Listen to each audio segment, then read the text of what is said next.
En una remota cordillera en lo alto de los Andes peruanos, se hallan las ruinas de una ciudad antigua. Sobrevivió a 600 años de lluvias torrenciales y deslizamientos de tierra. Miles de rocas engalanan el lugar. Dispuestas con precisión, algunas pesan más de 20 toneladas. Todas fueron talladas y llevadas allí usando solo mano de obra humana y herramientas primitivas. Construida con la ambición de un advenedizo emperador, es el legado espectacular del imperio más grande de las Américas. Nacida de la guerra y la conquista, esta es Machu Picchu.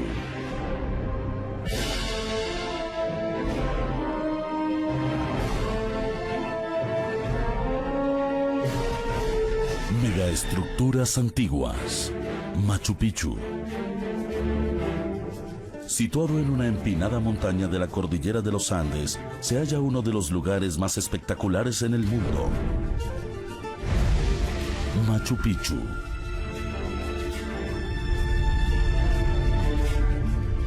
Enclavada 450 metros arriba del río Urubamba, esta ciudad en el cielo contiene todo lo que se requiere para la vida cotidiana.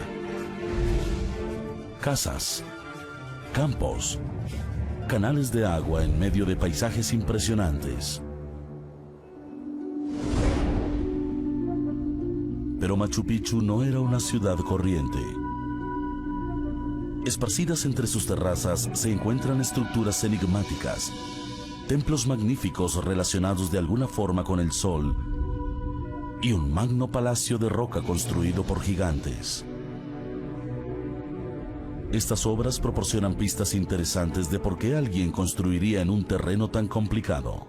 Desde un punto de vista técnico, el lugar escogido es difícil. El arquitecto Vince Lee cree que nadie escogería construir aquí sin una buena razón. El área de trabajo es pequeña, está sobre una empinada cordillera. No hay tierras planas. Entonces, ¿por qué alguien construiría en un lugar tan inhóspito? ¿Qué impulsó a los arquitectos de Machu Picchu a construir una ciudad entre las nubes? La respuesta yace en la génesis de un imperio y la creación de una leyenda.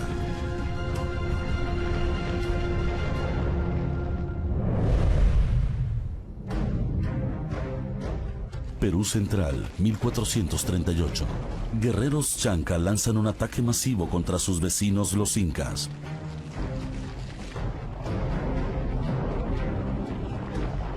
Con el enemigo ubicado en las puertas de su capital, el emperador huye para estar seguro. Pero su hijo se queda desafiante. Incitado por una visión que predice la victoria, lleva a los incas a una batalla imposible.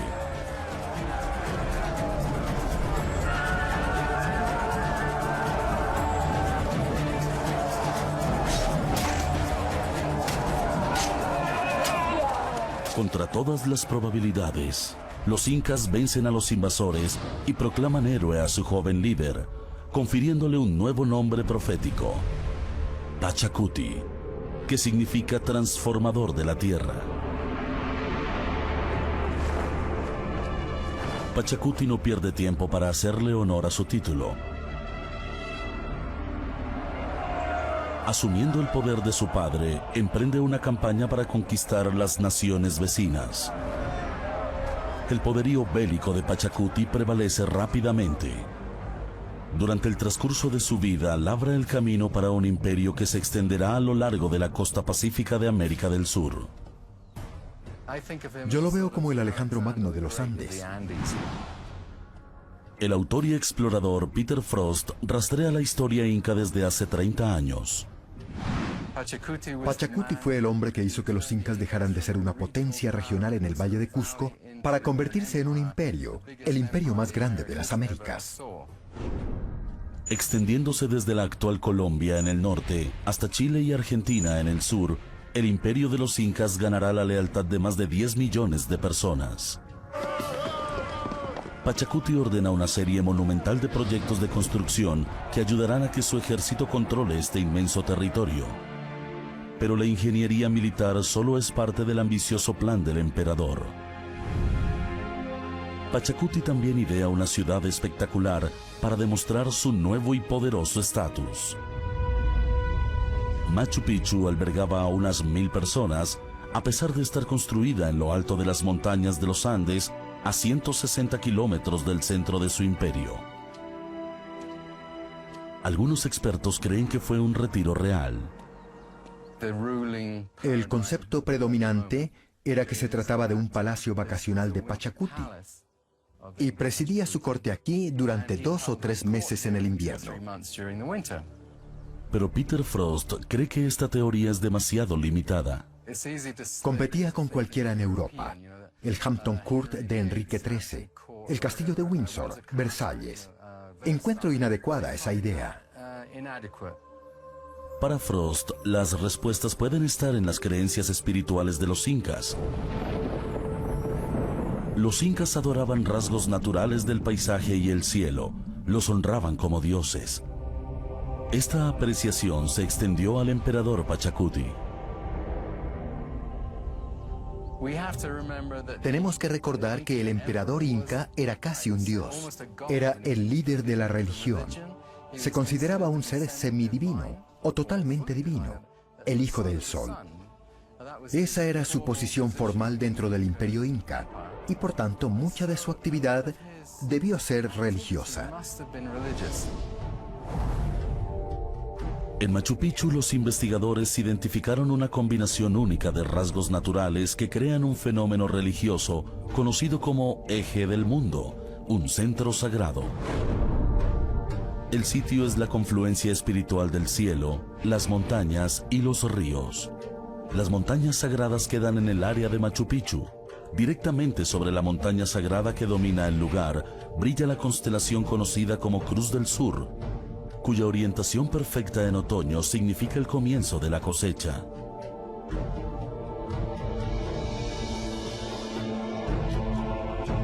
Machu Picchu está rodeada por elementos naturales revestidos de importancia espiritual. Es un lugar único para que Pachacuti rinda culto y comulgue con los dioses.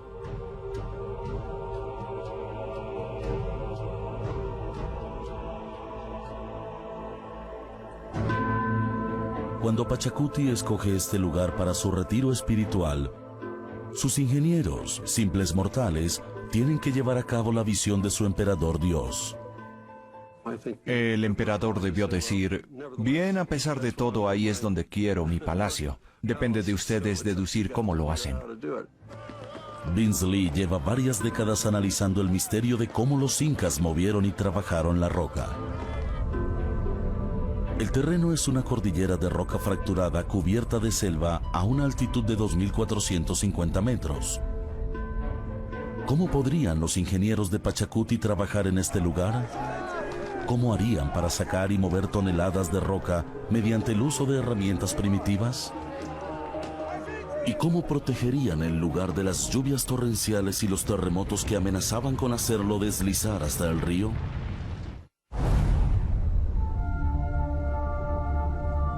Machu Picchu es un sitio verdaderamente espectacular, pero su ubicación le causaría problemas serios a sus constructores. La cordillera es desigual, salpicada con granito fracturado. Precipicios escarpados se zambullen en bosques que quedan en su interior. Cada año, tormentas torrenciales descargan hasta 200 centímetros de lluvia en la ladera de la montaña.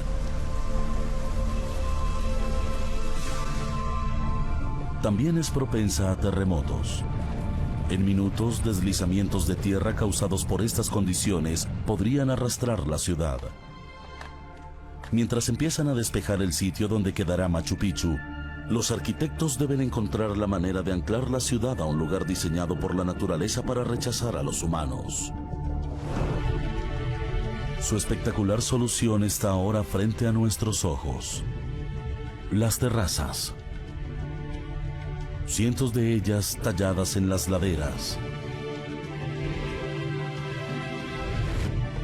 Las terrazas ocupan el área de casi una docena de campos de fútbol. Audazmente innovadoras, las terrazas moldean el espacio utilizable de la montaña para prevenir la erosión. Los incas usaban estos campos para cultivar alimentos y cosechas ceremoniales.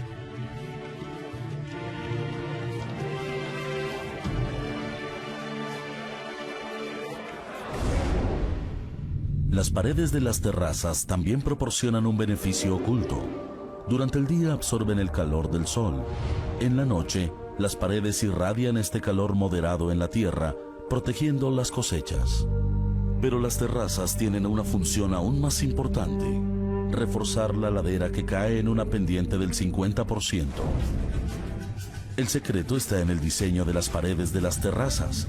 Estas paredes están inclinadas hacia atrás con un ángulo de 5 grados, asegurando la ladera, empujándola contra ella y canalizando el peso de la tierra en el terreno inferior. Las terrazas eran vitales para apoyar la construcción de cientos de estructuras en las laderas de las montañas, y tuvieron tanto éxito que más de 4 siglos y medio después, el mantillo original todavía está en su lugar. Hay más de estas terrazas de las que se ven a simple vista. Excavaciones recientes revelan uno de los secretos ocultos de los ingenieros de Pachacuti. El 60% de Machu Picchu es subterráneo. Después de aplanar el terreno, sacar la roca y volver a rellenar los agujeros, los ingenieros de Pachacuti extendieron cuidadosamente capas de piedra y tierra.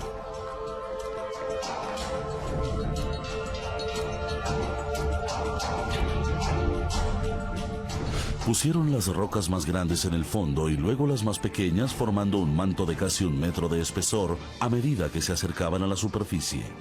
Después agregaron arena, humus y mantillo. Este ingenioso diseño les dio una base sólida a las paredes. Rocas más pequeñas en la parte superior y más grandes debajo hacen que el agua se filtre lentamente a través de las estrechas grietas y se disperse uniformemente por toda la terraza, retardando y regulando el flujo de agua y previniendo la erosión del mantillo. En la parte inferior de la ladera, en el interior de la pared de la terraza, el agua es encauzada hacia uno de los canales más grandes que drenan el sitio. De esta forma fluye sin causar daño hacia el valle que está retirado. Las sofisticadas terrazas son apenas un indicio de lo brillantemente adaptables que eran los incas. Su ingenio se prueba a la hora de escoger los materiales para construir la ciudad sagrada de Pachacuti. Su ambicioso plan requiere toneladas de roca. Subir los materiales a la montaña sin vehículos de ruedas ni bestias de carga resulta casi imposible. Por fortuna, los mamposteros de Pachacuti tienen una solución a la mano. Enormes fragmentos de granito se encuentran por toda la montaña. Un discreto bloque pesa unos 80 kilogramos, algo que ni usted ni yo podríamos llevar. Esa sería una roca pequeña en el proyecto. Casi todas las piedras en esas edificaciones son así o más grandes. Entonces, ¿cómo hicieron los incas para mover rocas de 15 a 20 toneladas desde la cantera hasta el lugar? La logística para crear la arquitectura inca era enorme. Para la profesora Susan Niles, el mayor desafío para los incas era su falta de equipo sofisticado como grúas o carretas. No es una cultura con ruedas, con animales de carga, con las máquinas necesarias. Usa la mano de obra humana para mover las cosas. Este dibujo del siglo XVII ilustra cómo pudieron haberlo hecho los incas. Tejían fibras animales y vegetales para elaborar cuerdas gruesas y luego las trenzaban para hacerlas largas y resistentes. Usando estas sogas, los equipos de trabajo de Pachacuti podían arrastrar rocas grandes hasta el lugar. Pero incluso una superficie nivelada habría presentado un problema con este método. La fricción creada bajo la roca es enorme y su borde delantero ahueca constantemente la tierra, creando aún más resistencia. Los mamposteros de Pachacuti debieron encontrar formas para superar esto. Primero, para alivianar la carga, le quitaban las asperezas al granito en la cantera, retirando el exceso con piedras martillo. En la cantera de Machu Picchu todavía se puede ver dónde dejaron su marca los mamposteros. Se puede apreciar que pulieron alrededor de esta sección de la roca con las piedras martillo. Cortaban esta parte para que el extremo del bloque se cayera con el tiempo, y luego le daban la forma que necesitaban para la construcción. Una vez que tenían pulida la gigantesca roca, usaban otro truco sutil para moverla. Era una buena técnica. Tomaban el fondo de la roca y lo aplanaban. Luego cortaban los bordes para que quedara ligeramente convexa, como el fondo de un barco o una barcaza. De esta manera podían no solo arrastrarla sin los bordes enterrándose, sino que podían voltearla. Finalmente, los obreros también cubrían la tierra con piedras pequeñas o gravilla que actuaban como rodamientos para que los grandes bloques pudieran deslizarse. Esta enorme losa de granito en Machu Picchu, abandonada por obreros incas, nos da una instantánea del proceso. Estas técnicas funcionaban bien para las rocas pequeñas, pero como lo sugieren la evidencia de Egipto y las estatuas de la isla de Pascua, mover rocas grandes requiere el uso de otras técnicas. La gente cree que se usaban rodillos rutinariamente para mover las rocas grandes en la antigüedad. Son imposibles de usar colina arriba o abajo. El problema es que hay poca fricción y no se puede controlar la roca.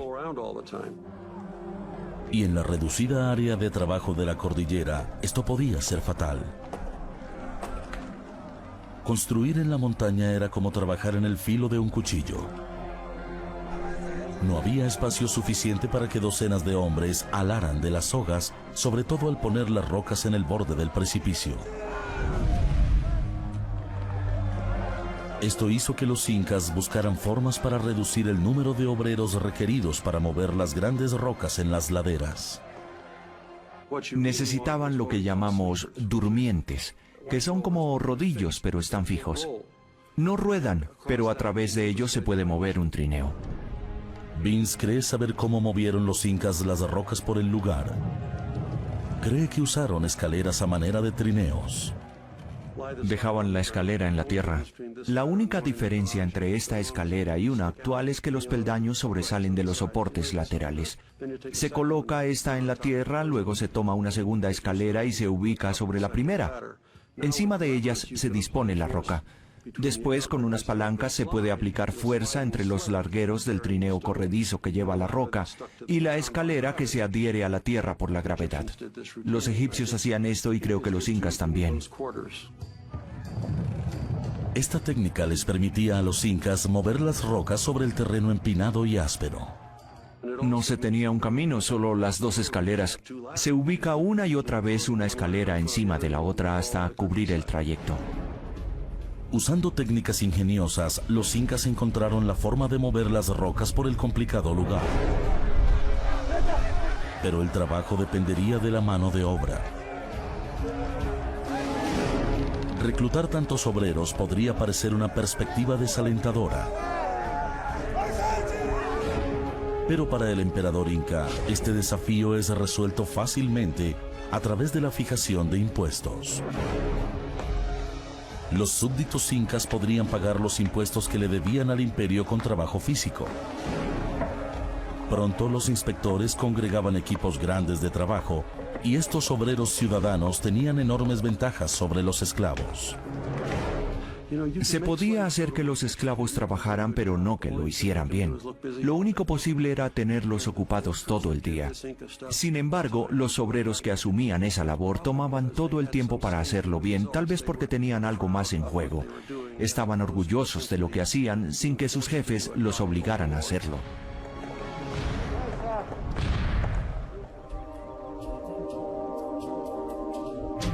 A pesar del cuidado que mostraron, los constructores incas descubren que no se necesita mucho tiempo para arruinar semanas de trabajo. En esta tierra de lluvias torrenciales y laderas inestables, un pequeño error puede hacer que todo se derrumbe ante sus ojos.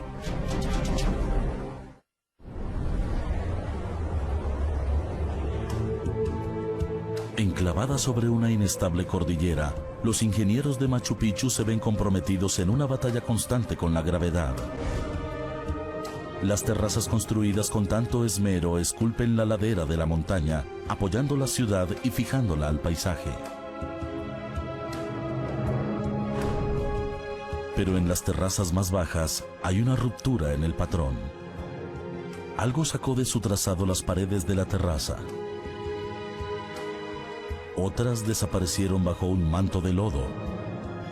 En lo más alto, la empinada ladera sacudió la tierra que una vez la cubrió.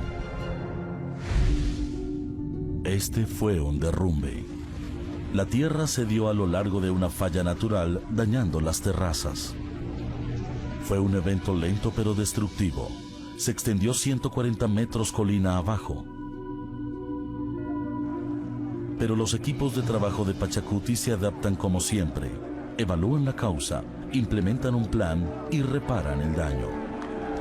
Su solución es común entre los ingenieros actuales, pero hace 500 años fue algo revolucionario. Los hombres de Pachacuti hicieron un canal de desagüe sobre las terrazas fracturadas para redireccionar el agua de la superficie y evitar un daño mayor.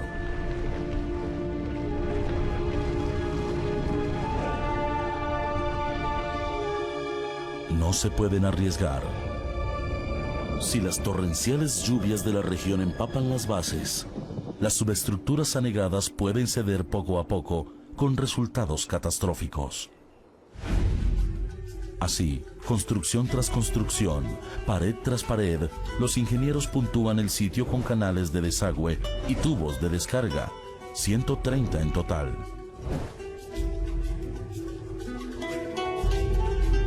En lluvias torrenciales, estos canales desvían el agua hacia una enorme cloaca que se vierte con seguridad en la selva tropical. Algo que nunca se verá en Machu Picchu es un pozo de agua en la superficie. Sí, aunque llueva mucho, el agua siempre se drena. Nunca se ve. Una vez que la tierra es despejada y se erigen estas bases firmes, los mamposteros de Pachacuti pueden construir las casas, plazas y templos que constituirían el lugar. Como siempre, trabajan con la naturaleza, esculpiéndola de manera que las edificaciones fluyan elegantemente sobre la cima de la montaña. La mayoría de las culturas corta la cima. Nosotros lo hacemos, por ejemplo, en nuestra sociedad, cortamos una cima de la montaña y construimos una edificación arriba. Pero los incas se las arreglaron para exaltar el contorno de la tierra y sus comodidades naturales, reforzándolas con sus estructuras en lugar de echarlas a perder. Lo hicieron con gusto y belleza. Templos para culto, casas para habitar, áreas de baño y una gran plaza para congregaciones y juegos. Solo quedan las paredes de roca. Techumbres de paja cubrían en una época estas estructuras y vertían las lluvias, pero no era todo lo que debían resistir. En esta parte del mundo se presentan vientos fuertes. A veces en los Andes el aire sopla con gran intensidad sobre los techos, levantándolos y separándolos de las viviendas.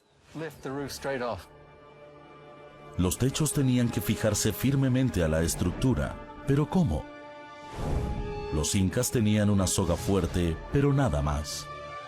Como siempre, encontraron su solución en la roca.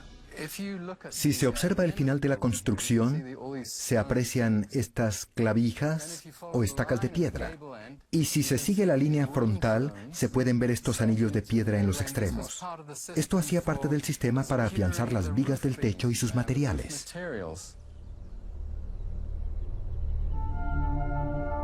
Las clavijas del techo eran construidas y ensambladas en el lugar para cada una de las 170 estructuras que constituían la sección urbana de Machu Picchu.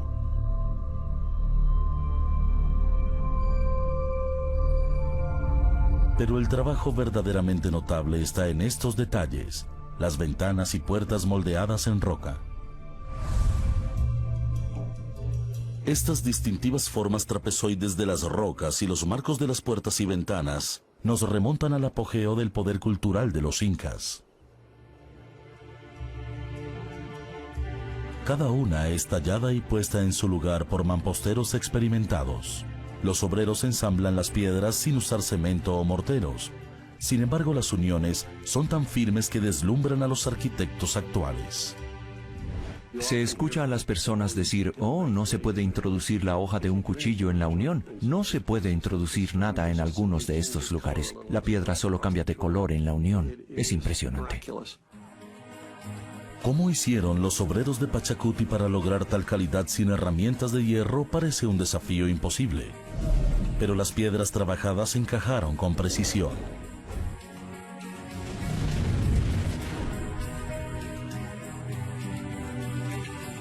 Los investigadores encontraron pistas vitales de la técnica de los incas en estos enormes pedazos de granito, dejados sin terminar en Machu Picchu. Las huellas en su superficie indican el uso de piedras más pequeñas, llamadas piedras martillo, para darle forma a la roca. Los mamposteros incas golpeaban la superficie de granito con estas piedras redondeadas, encontradas en los lechos de los ríos, hasta obtener una superficie lisa cubierta en polvo. Cuando ponían la siguiente piedra, el mampostero usaba impresiones en el polvo como guía en áreas que necesitaban más trabajo. Usando piedras martillo progresivamente más pequeñas, los obreros tallaban las piedras hasta que el paramento y la superficie del fondo encajaran perfectamente. Este método creó una característica única en la arquitectura inca. Nunca se hallará una línea recta o una esquina en ángulo recto en las construcciones incas, a menos que se hiciera por accidente. Se verán sitios donde en la superficie las piedras parecerán ligeramente cuadradas, pero si se observan en detalle no lo son, apenas un poco, y esto es algo difícil de hacer. Desde la época de los antiguos egipcios, la gente descubrió que una manera fácil de unir dos piedras grandes era aplanando los lados y luego unirlos. Nunca se verá eso en una edificación inca. ¿Cómo hicieron los incas para que estas piedras de forma irregular encajaran perfectamente? Una vez más, las rocas proporcionaron las pistas. Estas paredes se asentaron ligeramente y separaron las piedras. Aquí lograron una unión perfecta entre cada piedra hasta la parte de atrás. Toda la profundidad de la piedra. Y no solo eso, sino que una cara es cóncava y la otra es convexa. Están acopladas perfectamente, de una manera muy difícil de lograr. El mismo ajuste perfecto se encuentra en todo el lugar, tanto en piedras pequeñas como en rocas enormes. Parecen ceñirse al mismo método de encaje, tallando y ajustando sin importar el tamaño. ¿Cómo lograron ese ajuste? Linsley cree tener la respuesta. Se llama contorneado, una técnica empleada a veces por constructores de cabañas para encajar las superficies irregulares de los troncos. En Machu Picchu, los mamposteros transferían la forma de una piedra a su compañera usando un transportador para reflejar el borde de una superficie, marcarlo y darle forma hasta encajar la piedra opuesta. No importaba que ninguna superficie fuera plana. Lo que sabemos es que encajarían perfectamente. Podían colocarse las dos piedras y ajustaban. Los constructores ponían fila tras fila de piedras encajadas con precisión en una disposición casi perfecta. Los mamposteros de Pachacuti también alternan con cuidado las piedras, disponiéndolas vertical y horizontalmente para repartir la carga de manera uniforme por todo el templo. Y sobre la edificación, bloques grandes finamente encajados parecen desafiar la gravedad con la perfección de su disposición.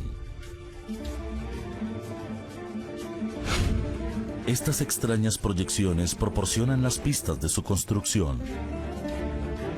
Para acceder a la parte superior e inferior de las piedras, usaban un sistema de palancas. Así es como funciona. Los mamposteros tallan una ranura en un lado del bloque de granito. Los obreros usan un poste de madera para apalancar el bloque en un ángulo, permitiendo que los contorneadores les den forma a los bloques con piedras martillo. Esto crea un ajuste perfecto en la pared.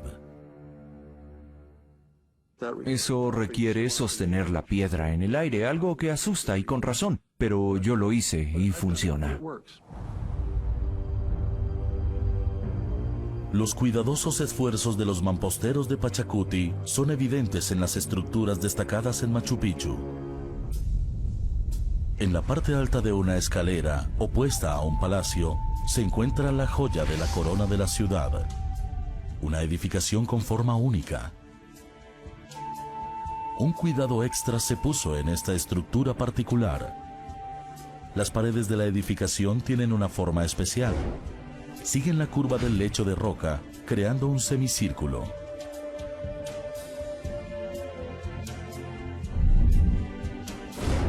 La pieza central de esta estructura es esta plataforma tallada en piedra, orientada para reflejar la luz de maneras misteriosas. ¿Para qué era esto? Encuadra perfectamente con la ventana a la salida del sol en el solsticio de invierno.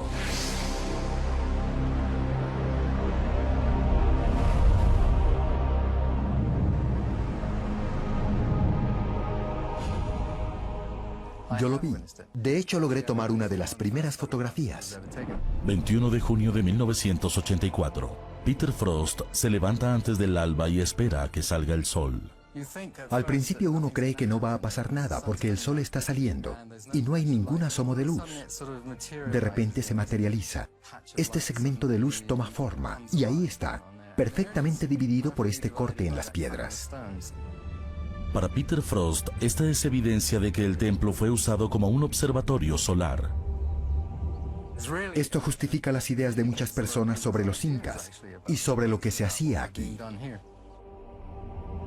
Este es el templo del sol, pero tiene una parte inferior oscura. Y lo que yace debajo contiene pistas enigmáticas que siguen desconcertando.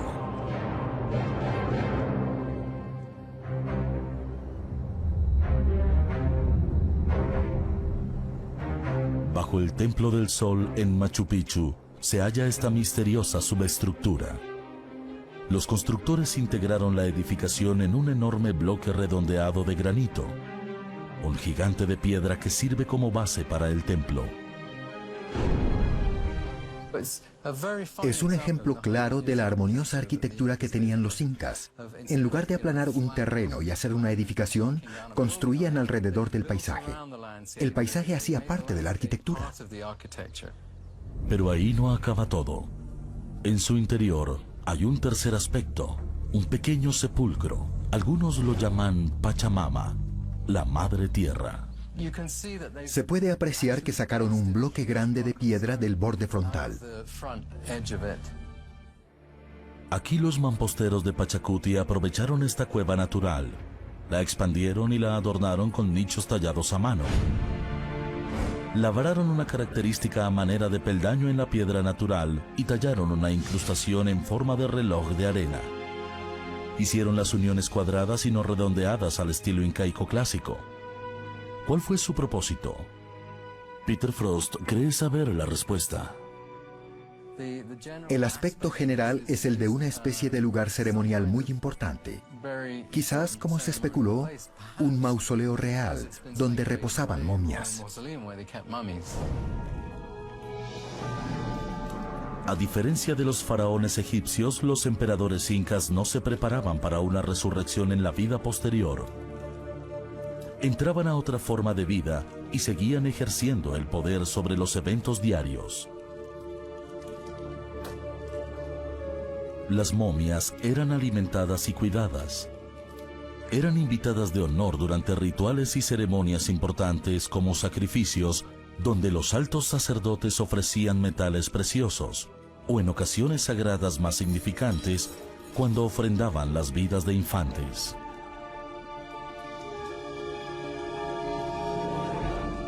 Ninguna ofrenda era mayor.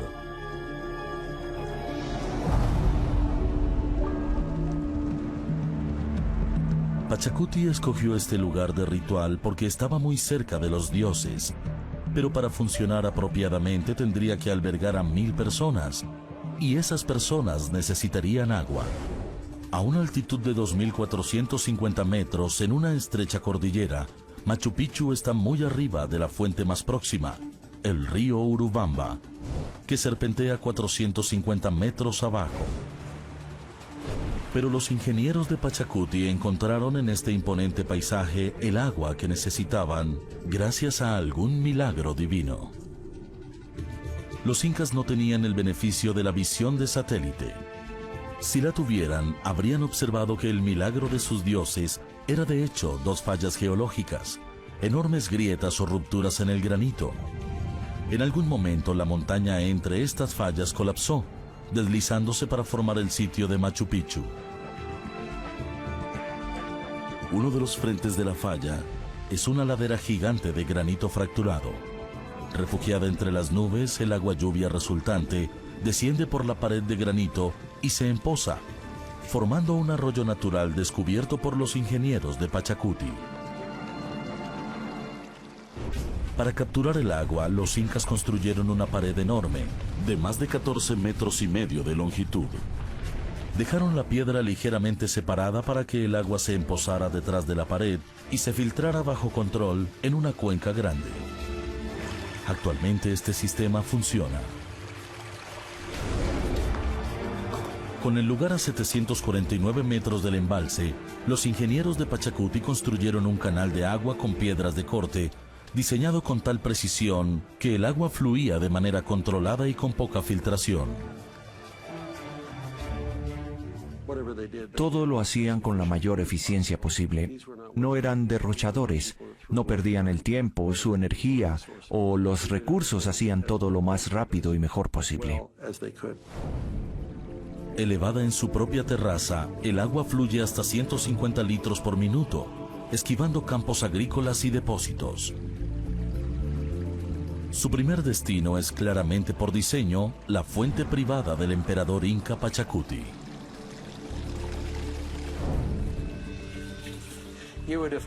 Era una especie de chorro que salpicaba en la cuenca abajo. Y sin ninguna duda, de aquí las personas tomaban el agua para beber y para bañarse. El baño tal vez era ceremonial. Habría algún ritual de limpieza. Los nichos tallados a mano adornaban las paredes. Incluso hay un desagüe. El agua fluye por este canal ubicado sobre el lecho de roca sólida, profundo, con un pequeño puente. El baño privado del emperador tiene 16 espectaculares fuentes talladas a mano.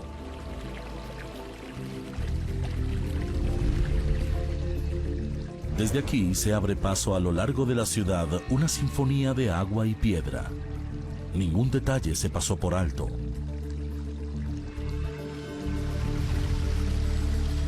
Tallaron los canales de la fuente de manera que el agua saliera de la pared de esta para llenar los jarros de agua incas llamados aribayos.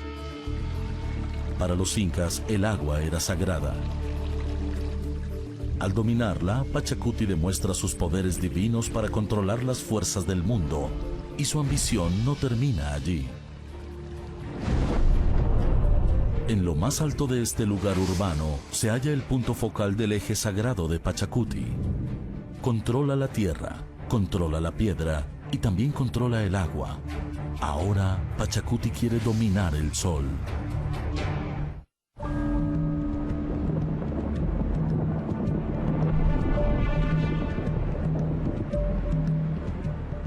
Sobresaliendo en lo alto de Machu Picchu, se encuentra tal vez su aspecto más significativo. Los mamposteros de Pachacuti tallaron esta forma abstracta de un pedazo de lecho de roca. Se ve absolutamente contemporáneo. Si me lo permitieran, me lo llevaría y lo pondría en el Museo de Arte Moderno de Nueva York y estaría como en casa allí. Aunque los expertos no pueden decir con exactitud cuál era el propósito de esta imponente escultura, su ubicación perfecta con la geografía circundante suministra indicios asombrosos de su función. Se encuentra en una línea norte-sur que puede dibujarse entre el monte Huayna Picchu y el monte Salcantay, el pico más alto en la región. Esta línea norte-sur puede cortarse en dos por una línea este-oeste dibujada desde la propia escultura hasta el monte San Miguel. 2 veces al año en los equinoccios solares, el sol se posa precisamente sobre la escultura y no refleja ninguna sombra. E increíblemente, la misma columna parece estar tallada para representar al menos 2 de las crestas circundantes. Todo esto apunta tentadoramente hacia una de las creencias más arraigadas de los incas. Es posible que los incas hayan atado el sol simbólicamente a este poste para evitar que se fuera muy lejos durante los solsticios. Este es el Intihuatana, o el poste de enganche del sol.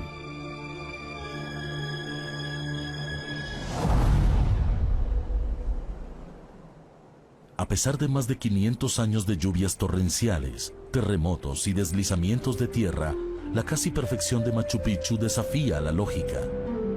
Pero hay lugares donde los ingenieros incas demostraron ser solo mortales. No lejos del poste de enganche del sol, la pared oriental del templo principal se hunde en la tierra. ¿Qué salió mal aquí? No está construida en el lecho de roca. Eso no pasaría si estuviera allí, pero el subsuelo fue arrastrado y se va hundiendo gradualmente. Una excavación anterior reveló que la base de este gran templo parecía ser solo tierra, causando un misterio entre los eruditos. No podemos precisar cuándo ocurrió la falla, pero no es típico en la construcción inca. Tuvo que haber otro factor. Es posible que estuvieran bajo presión para terminar esa parte del proyecto y decidieron cortar esa esquina. Y si el problema ocurrió durante la construcción, ¿por qué no intentaron reparar el daño como lo hicieron en las terrazas? Algunos especulan que el derrumbe del templo ocurrió cuando los incas enfrentaron su mayor amenaza. 54 años después de que Pachacuti creó su imperio, un explorador se aventuró a encontrar el Nuevo Mundo. Su nombre, Cristóbal Colón. En 1492, zarpó del pequeño puerto español de Palos de Moguer hacia el Atlántico. Descubrió América y abrió la puerta a los españoles y a sus conquistadores. Fue menos de 100 años después de que Pachacuti fundó Machu Picchu que los conquistadores españoles, con armas desconocidas y montados a caballo, arrasaron el imperio.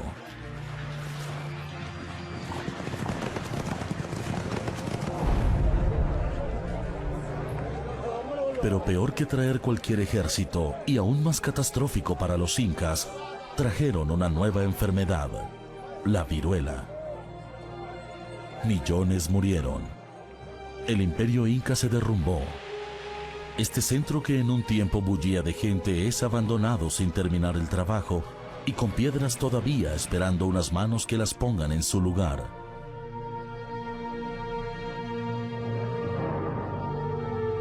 En la parte posterior del nefasto templo principal, rocas enormes claramente esperaban un mejor acabado. Se puede ver cómo están por fuera de la pared, significando sin duda que este trabajo quedó sin terminar. Y la gente pregunta, ¿oh, Machu Picchu quedó sin terminar? Y mi respuesta a eso es, ¿Nueva York ya está terminada? No, no lo está, porque es una ciudad viva. Constantemente se construyen cosas, constantemente se demuelen. Siempre están cambiando esto, cambiando aquello. Así también fue en Machu Picchu, porque era un ambiente vivo para la gente que estaba aquí.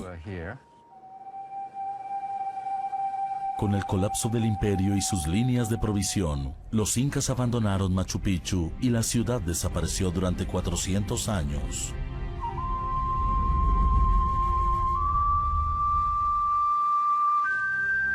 Hasta que un arqueólogo americano, Hiram Bingham, se abrió camino a través de la maleza y vio unas paredes de piedra.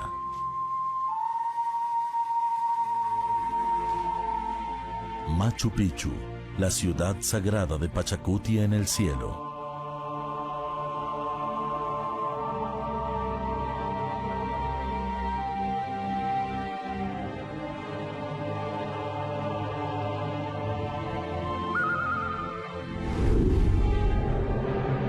Concebida para impresionar a los dioses y atemorizar a los mortales, en este gran escenario de roca, su presencia sempiterna continúa vigente.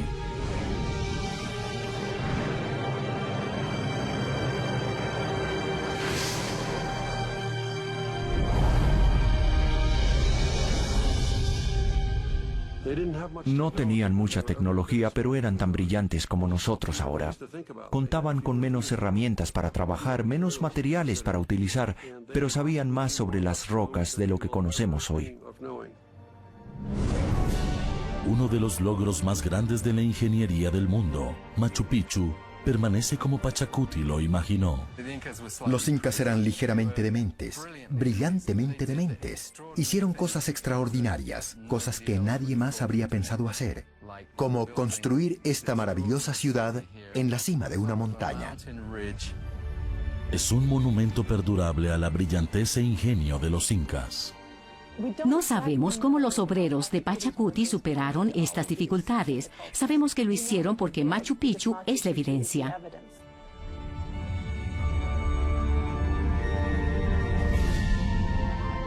Terminado o no, el sitio es una de las estructuras más asombrosas en el mundo. Canales alimentando la ciudad con un suministro abundante y constante de agua. Una subestructura masiva a prueba de terremotos. Terrazas de apoyo, caminos de piedra, plazas, casas y templos.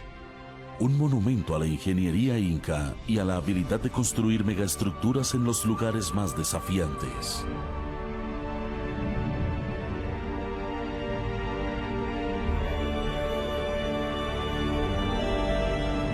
Y un homenaje a un emperador decidido a confirmar su puesto entre los dioses.